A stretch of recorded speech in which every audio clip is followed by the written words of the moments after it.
আজকে আমরা বুড়িগঙ্গা নদীতে আসছি, বাট আজকে আমি শেয়ার করব আমার লাইফের এক্সপেরিমেন্ট। সো এই জলপথে আমি মনে হয় লাইফে 10-12 জলপথে আসি নাই।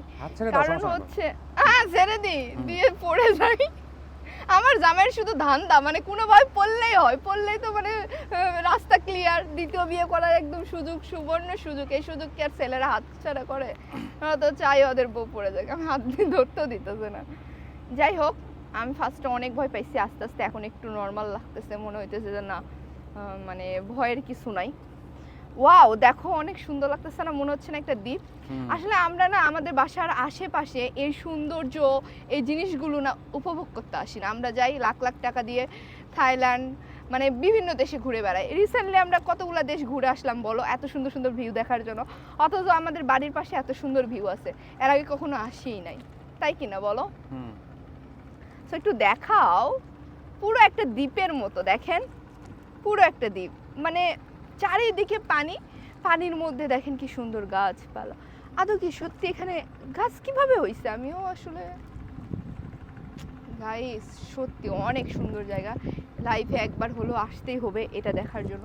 এটা হচ্ছে যে বুড়িগঙ্গা নদী। এটা কোন সাইডটাতে ছিল দুর্জয়? মোহাম্মদপুর।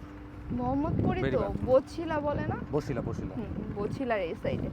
যাই হোক, যে কোনো রিক্সাওয়ালা আমারে বলে দিলেই নিয়ে চলে আসবে এখানে। অনেক সুন্দর লাগতেছে, সিরিয়াসলি অনেক সুন্দর। যাই হোক, তোমার অনুভূতি কেমন বলো? তুমি তো সবসময় আমার অনুভূতি জানতে চাও। ভালো ভালো ভালো। কিছু প্ল্যানিং করতেছো?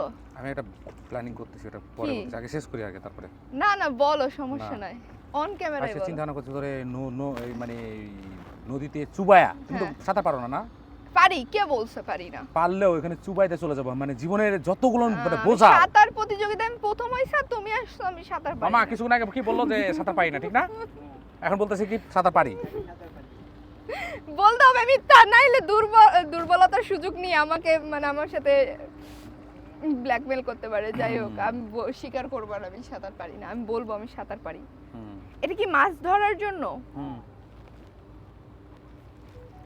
যাক, কি কি অনেক কিছু শিখলাম, অনেক কিছু দেখলাম, তারপরে অনেক কিছু জানলাম। জানলাম আমাদের মানে আমি যদিও জানি আমাদের দেশটা অনেক সুন্দর, আমাদের বাংলাদেশটা অনেক সুন্দর, অনেক সৌন্দর্য, আর বলতে গেলে অনেক সুন্দর সুন্দর ভিউ আছে আমাদের বাংলাদেশেও, কিন্তু আমরা আসলে ঘুরে ঘুরে দেখি না, নিজেদের দেশের এত সৌন্দর্য দেখি না, উপভোগ করতে আসি না, তাই না বলো? এজন্য আমার আজকে খুব আফসোস লাগতেছে। আসলে নিজের আশেপাশেগুলো ঘুরে ঘুরে দেখা উচিত, সুন্দর সুন্দর ভিউগুলা উপভোগ করা উচিত আমার মনে হয়। ঠিক আছে।